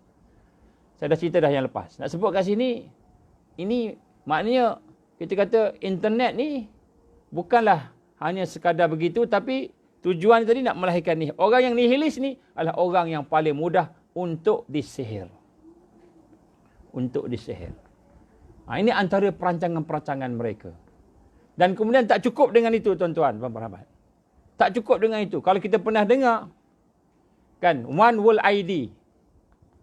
Ataupun, akhirnya kita ini akan duduk di bawah satu dunia yang disebut sebagai artificial intelligence, yang digunakan, yang dipegang oleh mereka. Maknanya artificial intelligence itu akan dipegang oleh mereka, sehingga kan program-program yang dibuat yang berdasarkan pada artificial intelligence itu, dia boleh melahirkan patung-patung yang boleh bercakap. Patung-patung yang boleh bercakap. Ataupun akan melahirkan patung-patung yang boleh respond kepada sesuatu kehendak manusia. Patung-patung yang mungkin advanced level, dia boleh predict future. Dan patung-patung yang advanced level lagi, dia boleh menjadi Tuhan-Tuhan kepada manusia-manusia ini yang berasal daripada nihilis tadi. Jadi, internet ni dah akan meningkat sehingga peringkat artificial intelligence, dan artificial intelligence itu akan digunakan untuk kepentingan Al-Masih Dajjal. Bukan nak kata artificial intelligence itu tak elok. Tapi nak sebut ke sini, siapa yang menguasai itu? Itulah mereka yang menguasai. Ini contoh. Dia nak sebut kat sini, artificial intelligence tu akan akhirnya convert kepada satu sistem yang mana semua orang mesti ada ID. Semua orang mesti ada ID. Sebab apa? ID ni senang untuk kita nak beli barang, untuk kita nak dapat duit daripada company kita, masuk semua ID. So one people, one person, one ID. ID ni akan jadi ID yang international. Kalau dulu disebut RFID. RFID. Radio Frequency ID, Identification. Maknanya setiap seorang akan ada. Dan apakah ID ini akan berperanan? ID ini akan menjadi sebagai nyawa kepada kita dari sudut hubungan dengan dunia luar. Akaun kita kat situ, duit kita berapa banyak kat situ, kat mana sejarah kita, history kita ada dalam tu, data-data kita akan ada dalam tu, ke mana kita berada dalam tu, kita jumpa siapa, dia boleh scan, dia boleh nampak apa yang berlaku, kita cakap apa, dia boleh dengar, kita bincang-bincang rahsia-rahsia, dia boleh tahu, siapa kita, kat mana kita, maka semua orang akan ada ID. Dan apabila semua orang akan ada ID, atas dasarnya memang baguslah. Contohnya, kalau anak-anak kita ada ID dalam kita, dia sama ada dia letak di telinga atau dia letak di tapak tangan, di mana-mana, dia kecil je. Kalau kita tengok RFID, nanti satu ketika saya akan tunjuk RFID ni, saya akan bawa artikel dia. Jadi RFID ni dia akan jadi, maknanya kalau dia baik, alhamdulillah lah. Kalau dia yang amanah, alhamdulillah. Kalau dia orang yang nak perkena kita, maka dia boleh kosongkan semua akaun kita. Habis akaun kita kosong. Tak ada apa dah. Sebab lepas tak lama lagi, kita akan jadi apa dia panggil? Kita akan jadi cashless. Tak ada cash dah. Semua guna number. Semua akan guna number. Dia akan tak ada itu. Jadi ini antara perkara-perkara yang kita nampak. Hala tuju ke mana mereka perkara itu akan pergi. Jadi kita sebut internet tadi, contohnya, maka kita tak perasan. Apabila dia menguasai subconscious mind kita, menjadi nihilist tadi, kita mula ketagih dengan telefon kita, ketagih dengan WhatsApp kita, ketagih dengan movie, ketagih dengan game, ketagihlah dengan apa sahaja yang ada kat sini, maka sebenarnya itu adalah senjata mereka. Orang yang ketagih ini, dia akan boleh menjadi pagi-pagi dia beriman, petang dia kafir. Kenapa pagi beriman, petang kafir? Pagi dia beriman, petang, lepas zuhur dia tengok WhatsApp dia, lepas kerja katanya tengok WhatsApp dia pun mula kutuk orang, kafirkan orang. Dia bercakap benda yang mengkufurkan dia. Maka jadi dia kafir petang. Petang pula, ada setengahnya petang beriman, pagi besok pula kafir. Inilah hadis ad-duhaimah yang digambarkan Rasul sallallahu alaihi wasallam boleh berlaku dengan sebab adanya perkara-perkara yang berbentuk nihilis sekarang ni. Ini contoh. Jadi sebab itulah dia menyerang kita. Yang pertama, sistem yang mengganggu akidah kita. Sistem yang mengganggu akidah kita. Mengganggu perasaan kita, emosi kita. Mengganggu emosi kita. Tuan-tuan, saya tanya dengan tuan-tuan. Tuan-tuan tengok movie dalam ni, main game, movie, WhatsApp, apa saja. Yang tuan-tuan, puan-puan tengok sungguh-sungguh. Cuba tuan-tuan salat lepas tu. Boleh khusyuk tak? Cuba buat. InsyaAllah tak boleh khusyuk. Kalau boleh khusyuk pun sikit-sikit lah. Tapi mesti ingat lah. Sebab internet dia lebih dalam daripada TV. TV, signalnya tidak sekuat signal daripada internet. Internet dia lebih kuat signalnya, penetrate dalam subconscious mind. Jadi macam itu macam mana nak buat? Sebab tu saya kata tadi, kita tak boleh buang, tak boleh tolak sebab kita mungkin menggunakannya. Tetapi pastikan penggunaan kita dengan dia hanya untuk keperluan, bukan untuk kita jangan sampai ketagihan. Bila kita dah mula ketagih, mesti ada, mesti tengok, mesti buat benda-benda yang ada dalam ni, maka ketika itu kita dah ketagih.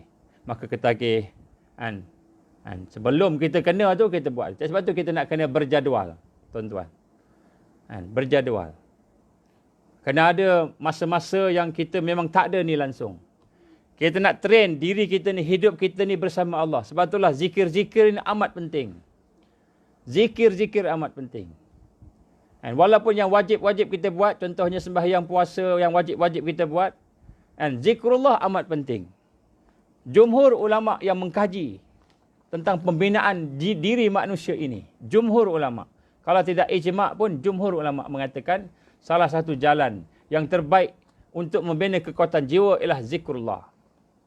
Apa maksud zikrullah di sini? Zikrullah dia ada beberapa peringkat. Kita akan bincang tajuk itu kemudian sikitlah. Tapi nak sebut kat sini, zikrullah ini salah satu cara yang paling ampuh, yang paling kuat. Malahan dalam satu hadis Rasulullah sallallahu alaihi wasallam menggambarkan kepada kita bagaimana ibadah yang terbaik. Apa dia ibadah yang terbaik? Lebih baik daripada sembahyang puasa, dia kata lebih baik daripada kamu pergi berjihad sampai kamu membunuh ataupun terbunuh. Maknanya besar ibadah ini. Lebih baik daripada yang lain, iaitu apa kata Rasul? Zikrullah. Dan apa maksud zikrullah di sini? Maksud zikrullah di sini bukan hanya sekadar kita boleh sebut nama la ilaha illallah, ya Allah, ya Allah, itu hanya zikir-zikir yang berbentuk lidah. Dia bukan hanya zikir lidah saja. Zikir ni daripada lidah, kita tengok apa Syekh Abdul Qadir Jalani gambarkan dari zikrullah. Dia kata dalam kitab dia Sirul Asrar, contoh dia kata apa? Zikir dengan lidah, zikir dengan hati, zikir dengan roh. Dia ada peringkat-peringkat dia. Zikir dengan lidah menggunakan sound, bunyi dan huruf. Zikir dengan hati, dia menggunakan perasaan, gerakan perasaan. Maknanya dia merasa, dia merasai tentang Allah Subhanahu Wa Taala, kekuasaan Allah. Contoh saya sebut tadi Ar-Raqib. Dan kemudian kita merasai. Mungkin kita tak sebut ya Raqib, ya Raqib, ya Raqib, ya Raqib, ya Allah, ya Raqib, ya Allah, ya Raqib. Mungkin lidah kita tak sebut. Mungkin lidah kita sebut la ilaha illallah, la ilaha illallah, la ilaha illallah. Tapi hati kita pada hari itu kita merasai sifat Allah Ar-Raqib. Hati kita sebut la ilaha illallah, la ilaha illallah. Tapi hati kita merasai Allah mengawasi kita. Apa maksud Allah mengawasi kita? Allah melihat apa yang aku buat. Allah mendengar apa yang aku bisik-bisikkan. Allah mengetahui apa yang aku rahsiakan dalam sudut hati aku. Allah mengetahui apa yang aku rahsiakan. Maka kita melihat dengan Ar-Raqib itu, pengetahuan tentang Ar-Raqib itu, hati kita rasa Allah tengok kita. Rasa Allah mendengar bisikan kita. Rasa Allah tahu. Maka itulah zikrullah. Itulah zikrullah. Maka zikir itu dia tidak ada suara, tidak ada huruf. Tapi zikir. Maknanya orang yang sentiasa dalam berzikir pada Allah ini, dia akan bebas daripada maksiat, insya-Allah. Dia akan sentiasa dalam keadaan taat, insya-Allah. Dia akan sentiasa dalam keadaan tenang, insya-Allah. Hati dia tenang. Tenang hati dia.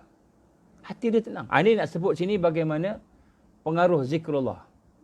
Jadi orang yang menjaga zikir dia, insya-Allah.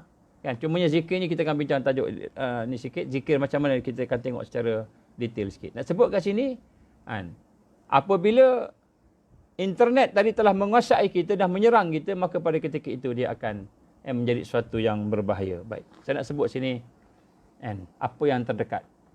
Tuan-tuan rahmati Allah Ta'ala, Al-Masih Dajjal akan keluar. Dan dalam beberapa kajian, insyaAllah saya akan sebut satu-satu untuk kemudian lah, malam ni kita sempat. Antaranya, apa yang dirancang. Antara yang dia telah rancang dan dia telah buat, dan kita akan bincang pada masa akan datang. New World Army.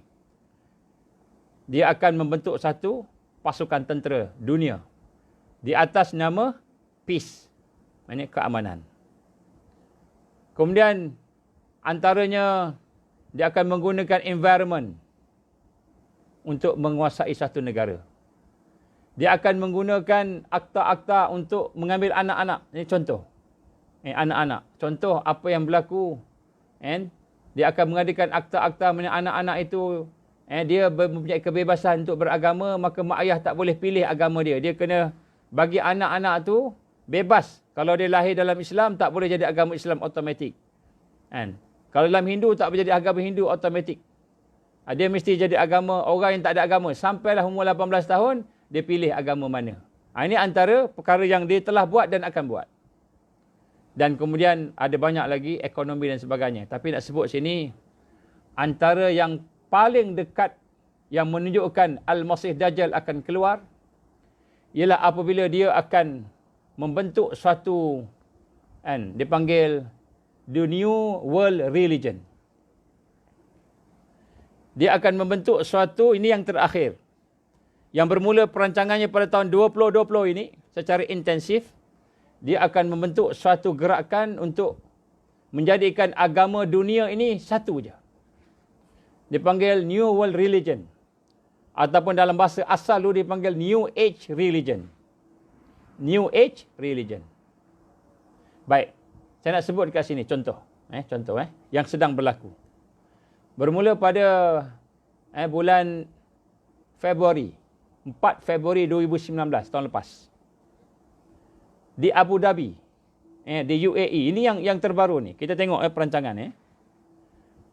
Lebih kurang 700 wakil-wakil daripada agama-agama seluruh dunia, termasuk Islam, Kristian, Yahudi dan juga agama-agama yang lain, telah berkumpul di satu tempat di United Arab Emirates di Abu Dhabi. Dan dalam perjumpaan itu, apa yang berlaku? Ini penting, tuan-tuan. Kita kena tengok. Dalam perjumpaan itu, dua agama terbesar di dunia sekarang ini, yang dikenali, yang maknanya yang satu dunia lah, iaitu Al-Islam dan Kristian. Iaitu Kristian diwakili oleh Pop Perancis. Dan dia telah merangka satu covenant, satu perjanjian, satu persetujuan bersama-sama dengan orang yang ada 700 orang wakil-wakil agama seluruh dunia tadi. Dan perjanjian ini telah ditandatangani antara dia dengan wakil Islam. Siapa wakil Islam saya akan cakap sekejap lagi. Apa ucapan dia? Ini saya sebut ni. Dan saya sebut sini, kenapa perkara ini penting untuk kita faham? Kerana salah satu perkara yang menunjukkan Al-Masih Dajjal akan keluar, ialah apabila dia telah menguasai bukan saja tentera, bukan saja negara, bukan saja ekonomi, sebagainya, banyak benda-benda tadi. Tetapi yang terakhir, sebelum dia menguasai sepenuhnya dunia ini, dia mesti menguasai agama dunia. Sebab agama dunia ini adalah merupakan fitrah manusia. Manusia nak ada agama, mesti nak ada agama. Maka dia kena kuasai. Maka bagaimana nak kuasai agama-agama dunia ini? Maka dia pun merancang untuk mewujudkan disebut One World Religion ataupun The New Age Religion. Kita tengok apa ucapan Pop. Pop yang merangka, Pop Perancis. Dia merupakan salah seorang daripada false prophet. Kita kata dajjal-dajjal kecil antaranya. Kita ada kata Rasul ada 30 dajjal-dajjal yang akan keluar sebelum dajjal besar keluar. Maka salah satunya ialah Pop Perancis. Ini disebut sendiri oleh orang-orang Kristian. Orang Kristian sebut. Sebab Pop Perancis ini ada karakter-karakter rasul palsu. Maka ini saya baca sebahagian daripada ucapan dia. Dia kata apa? There is no alternative. Tidak ada pilihan. We either build the future together. Sama ada kita membina masa depan bersama. Or there will be not a future. There will not be a future. Ataupun tidak akan ada masa depan. Jadi dibagi kata dua je. Kata Pop yang merangka konvenen ni, dia kata apa? Sama ada kita membina masa depan secara bersama-sama. Ni untuk agama-agama yang ada. Ataupun dia kata there will be no future. Tidak ada masa depan. Kemudian religion in particular cannot renounce the urgent task of building bridges between people and culture. Jadi agama dia kata mesti menjadi jambatan untuk menghubungkan di antara manusia dan culture, budaya. Maknanya seluruh kehidupan. The time has come. Dengar perkataan dia. The time has come. And when religion should have actively exert themselves with courage and audacity and without pretense to help the human family deepen the capacity of reconciliation, the vision of hope, and the concrete path of peace. Jadi dia kata apa? Dia kata dah masa dah datang, dah sampai masanya untuk agama itu secara aktif dan secara berani tanpa pura-pura. Dia pun tahu munafik, tanpa pura-pura, untuk membantu manusia, untuk membantu keluarga dan memperdalamkan lagi kesatuan di antara mereka untuk menghadapi matlamat the vision of hope, harapan masa depan, dan juga the concrete path of peace, satu jalan yang jelas tentang peace. Jadi Pop Perancis itu antara kata-kata dia, antara saya petik kata-kata dia. Apa maksud kat sini? Maksud kat sini tuan-tuan rahmati Allah. Kalau yang cakap ni orang beriman, alhamdulillah, dia cakap straight, betul. Tapi kalau yang bercakap ni orang yang kita tahu dia adalah false prophet, orang yang di belakangnya itu adalah Al-Masih Dajjal, maka dia cakap terbalik. Dia cakap terbalik. Apa dia cakap? Kan? Dia cakap religion tidak boleh mengambil enteng tentang apa-apa yang berlaku di dunia ini, dan kemudian dia kata religion mestilah membawa manusia kepada harapan yang baru, the vision of hope, dan juga kepada concrete of peace.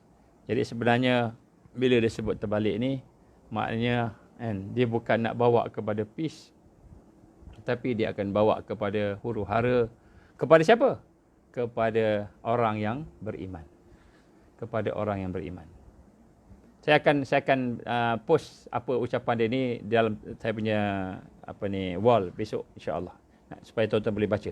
Nak sebut kat sini, Pop Perancis telah memulakan langkah-langkah untuk menjadikan satu dunia ni, banyak agama ni satu agama je. One world religion. Dan dia telah bermula pada bulan Februari yang lepas, tahun lepas. Bagaimana dia telah memulakan dengan siapa yang dia tanda tangan. Mula-mula sekali confidence siapa. Dengan siapa dia tanda tangan. Dia telah tanda tangan dengan Imam Ahmad Al-Tayyib.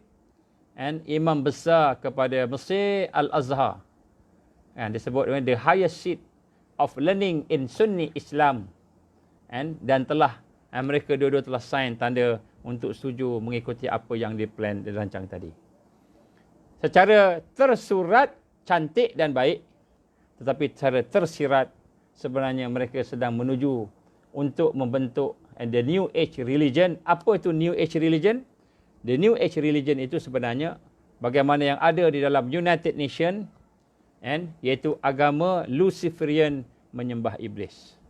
Saya akan bagi petikan-petikannya daripada buku-buku, daripada maklumat-maklumat yang kita dapat daripada kita kata kajian-kajian orang-orang yang mengkaji dengan baiklah, ada demi data dan sebagainya.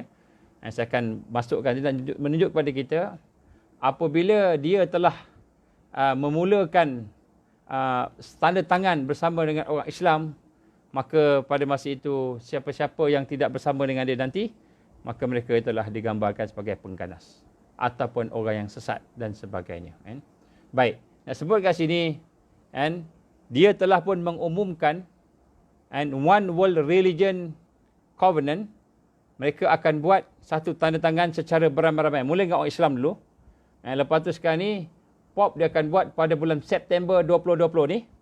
September 2020 ni untuk membuat satu upacara menandatangani Covenant of the One World Religion.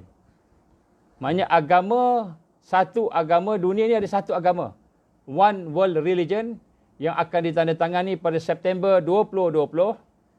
Tempatnya The Hague, Holland, The Peace Palace. Tempat tu namanya The Peace Palace, The Hague, Holland, di Holland, di Netherlands.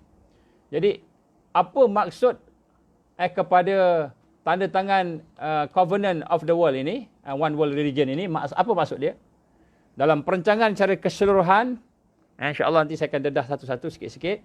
Perancangan keseluruhan tu, perancangan yang paling dekat sebelum raja dia nak keluar ialah persiapan keagamaan. Makna spiritual dan cultural, cara budaya, cara agama, secara keluarga, secara manusia ni, kan? Yang lain-lain tu askar lah, apa semua tu, biologi, weapon lah, apa semua tu, itu serangan-serangan lain. Yang ini untuk mengikat manusia sebelum Dajjal keluar, ialah dia akan membuat one world and religion ataupun the new age religion. Di mana di dalam the one world religion ini akan memaksa orang-orang Islam, orang Hindu, orang lain Kristian dan sebagainya untuk bersama-sama menandatangani persetujuan untuk membentuk satu kesepakatan, sehingga disebut di dalam apa ni kata-kata, jadi kata antaranya kata sehingga kita boleh berdoa bersama-sama. Tuan-tuan, bab berdoa bersama-sama ni, kan, dia adalah bersangkut paut dengan ibadah dan boleh membawa kepada akidah yang rosak. Sebab contoh, kalau kita berdoa orang lain amin, orang bukan Islam amin, tak apa, sebab kita berdoa pada Allah. Tapi kalau dia doa pada siapa? Dia doa pada berhala. Dia doa pada syirik, benda yang syirik. Benda-benda yang syirik, orang lain, agama lain. Maka kita amin. Maka kita amin kepada Tuhan yang mana ni? Maka kita itulah dalam Islam tak boleh. Inilah bentuk-bentuk pluralisme, liberalisme yang cuba dibawa ke dalam the world religion, one world religion. Dan kenapa perkara ini saya mulakan pada malam ini, tuan-tuan, sebagai perbincangan kita untuk ketibaan kerajaan Al-Masih Dajjal ini, kerana selepas one world religion ini diimplementasikan di seluruh dunia, dia ada perancangan, dia ada peringkat-peringkat dia. Bila diimplementasi tadi, maka akan keluarlah rajanya, yang raja itu akan mengetuai agama ini. Dan pada ketika itulah orang Islam akan terperangkap atas nama peace, atas nama love, cinta, harmoni, atas nama kebaikan bersama, hidup bersama. Padahal kita tak ada bergaduh pun dengan Hindu, kita tak ada bergaduh pun dengan Buddha, tak ada bergaduh pun dengan mana-mana agama. Tapi disebut itu kebaikan, kita kena bersatu. Tapi bersatu tu mainframe dia, dia punya kerangka dia itu adalah kerangka untuk menuju ke arah Luciferian, menyembah iblis. Menyembah iblis. Inilah the new age religion. Tuan-tuan boleh cari di dalam Google, akan makna-makna new age religion ini. Tuan-tuan akan nampak ke mana hala tuju mereka. So perbuatan ataupun aktiviti itu telah pun bermula, dan bulan September ini akan ada satu tanda tangan di Hague ataupun di Netherlands, dan kita tengok siapa yang wakil. Mungkin Malaysia akan ada wakil. Ketika 4 Februari yang lepas 2019 ada wakil Malaysia. Tapi yang sign daripada Mesir, daripada Al-Azhar. Jadi nak sebut sini, tuan-tuan, apa yang saya nak gambarkan, bahawa kedatangan dia sudah semakin hampir. Ini adalah perancangan mereka. Mereka merancang. Dan sebenarnya saya dah sebut dah dalam hadis, dalam siri yang lepas, tanda-tanda keluar Dajjal daripada hadis, semuanya dah menunjukkan dia nak keluar. Semua tanda-tanda daripada hadis, hadis Fatimah binti Qais, menunjukkan tentang Tibria, Danau Tibria, menunjukkan tentang Baisan, korma di Baisan, menunjukkan tentang mata air Zughar, menunjukkan tentang istana ataupun Masjid Nabi jadi istana putih. Itu semua dah berlaku. Tanda-tanda daripada hadis yang besar-besar semua dah berlaku. Kemudian kita bincang pula fitnah yang paling besar, Duhaimak. Fitnah Duhaimak ni berakhir dengan orang Islam pecah dua. Satu beriman, satu munafik. Sekarang ni pun kita dah mula nampak dah benda tu. Dah mula nampak dah. Orang yang nak sokong orang beriman, orang sokong yang munafik dah mula nampak dah. Dua kumpulan yang besar ni dah mula nampak. Jadi tuan-tuan rahmati Allah, pada masa yang sama kita melihat perancangan-perancangan mereka untuk meruntuhkan Baitul Maqdis, menegakkan the Third Temple telah pun bermula, dan kemudian pada hari ini kita didedahkan dengan bagaimana mereka telah pun memulakan secara rasmi membuat tanda tangan agreement di antara orang Islam Sunni dengan Katolik untuk sama-sama membentuk satu gabungan agama, dan kemudian insya-Allah mereka rancang, kita dengar tadi, dia telah pun buat pengumuman, dah dibuat dah, jemputan pun dah dibuat, tempat pun kita dah tahu, bulan September ini di The Hague, The Peace Palace, di Netherlands, di Holland. Mereka akan buat satu konvenen yang lebih besar, bukan Kristian dengan orang Islam saja, maka semua agama akan menandatangani, termasuklah Yahudi, termasuklah Hindu, termasuklah Buddhis dan sebagainya, semua akan menandatangani. Bila mereka dah tanda tangan semua ni, maka secara resmi pada tahun ini 2020, September tahun 2020 ini akan bermulalah One World Religion, pergerakan One World Religion, United Religion yang akan terus bergerak ke seluruh dunia. Dan bila dia bergerak ke seluruh dunia akan masuk ke Malaysia, maka salah satu perkara yang kita akan hadapi dalam bulan-bulan yang mendatang selepas COVID-19 ini insya-Allah, salah satunya ialah kita akan berhadapan dengan gerakan liberal, pluralisme yang besar, iaitu orang-orang yang akan berkempen untuk marilah sama-sama kita mengiktiraf agama-agama lain. Kita bukan nak berdengki, nak berperang agama lain, bukan.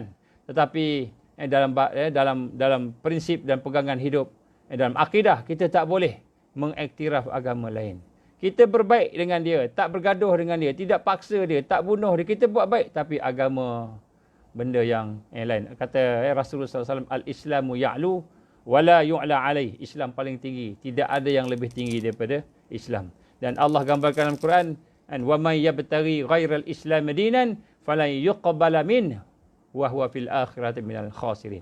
Dan siapa-siapa dan tidak, Allah sekali-kali tidak akan terima agama-agama yang lain, din-din yang lain, kehidupan yang lain selain daripada Islam. Siapa yang ambil dia rugilah dia. Dia sebut kat sini Allah tak terima. Inna din na'indallah al-Islam. Din yang hanya satu ialah Islam. Maknanya apa? Islam tak boleh campur dengan agama lain. Kita tak boleh campur-campur macam itu. Tetapi inilah yang akan dibuat. Sehingga menyebabkan orang-orang Islam akan berpecah. Orang Islam akan berpecah. Kita akan menjadi satu yang baru. And kalau kita nak berbaik tak apa, bertoleransi tak apa. Tetapi bila agama sampai doa pun sama-sama mendoakan, sama-sama mengaminkan. Contohnya, bila masuk bab ibadah, bila masuk bab akidah, maka ketika itu akan terputuslah kita kata hubungan dengan Islam tadi. Yazbillah min zalik. Ini adalah antara perkara-perkara tuan-tuan yang saya sebut tadi, antara fitnah, antara ujian yang akan kita hadapi pada masa-masa yang akan datang. Dan sebab itulah kita nak kena rasa pada hari ini bagaimana perlu kita untuk memperkuatkan hubungan kita dengan Allah. Sebab kita tak boleh tahan iman kita kalau diuji apabila orang mengajak kita kufur atas nama keamanan, atas nama keselamatan, atas nama kebaikan, atas nama harmoni, atas nama supaya kita tak bergaduh antara satu sama lain. Marilah sama-sama kita terima agama-agama yang lain, duduk dalam satu agama. Inilah antara perancangan-perancangan yang telah dirancang oleh Al-Masih Dajjal yang di belakangnya itu untuk menyerang kita sebut tadi sistem yang ada dalam kehidupan kita, sistem akidah, sistem kita dengan Allah. Dan kemudian yang kedua saya tak sebut lagi, iaitu sistem kehidupan secara menyeluruh. Sistem kehidupan secara menyeluruh. Itu insya-Allah. Jadi insya-Allah kalau ada kesempatan kita akan sambung besok dalam pukul 9.30 insya-Allah saya akan sambung berkenaan perkara-perkara yang telah dirancang yang lain selain daripada agama dan juga beberapa perkara yang saya sebut tadi, tentunya berkenaan dengan tentera, ekonomi, kepimpinan dan sebagainya. Saya akan cuba sebut satu-satu, dan bila kita melihat perkara tersebut, mudah-mudahan kita akan nampak hadis-hadis Nabi SAW itu telah membenarkan apa yang mereka buat. Nabi dah sebut tu, maknanya mereka buat dah. Mereka buat benda-benda macam itu, maka sudah tentulah ini adalah merupakan peringatan kepada kita, menunjukkan bagaimana kita perlu mempersiapkan diri kita, keluarga kita untuk berhadapan dengan fitnah ujian yang besar pada masa-masa yang akan datang, insya-Allah. Jadi insya-Allah saya akan cuba masukkan kepada wall saya beberapa perkara-perkara poin-poin yang sebut tadi. Mudah-mudahan kita akan nampak dia punya fakta-fakta dia, insya-Allah.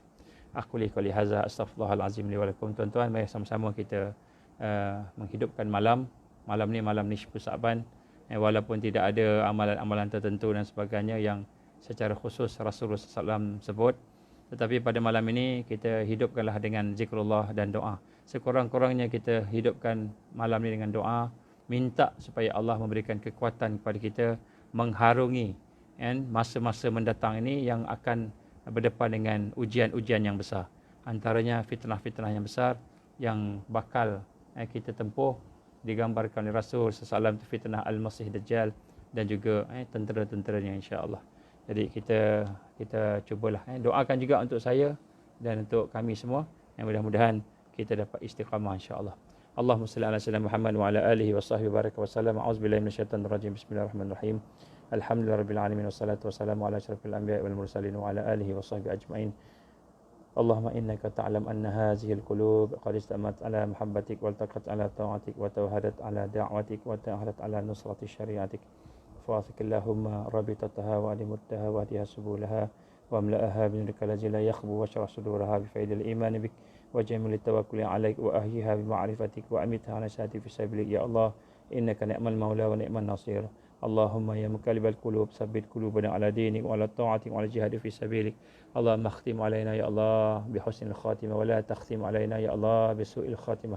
Rabbana atamim lana nurana waghfir lana innaka ala kulli syai'in qadir. Rabbana hab lana min azwajina wa dhurriyyatina qurrata a'yun waj'alna lil muttaqina imaman.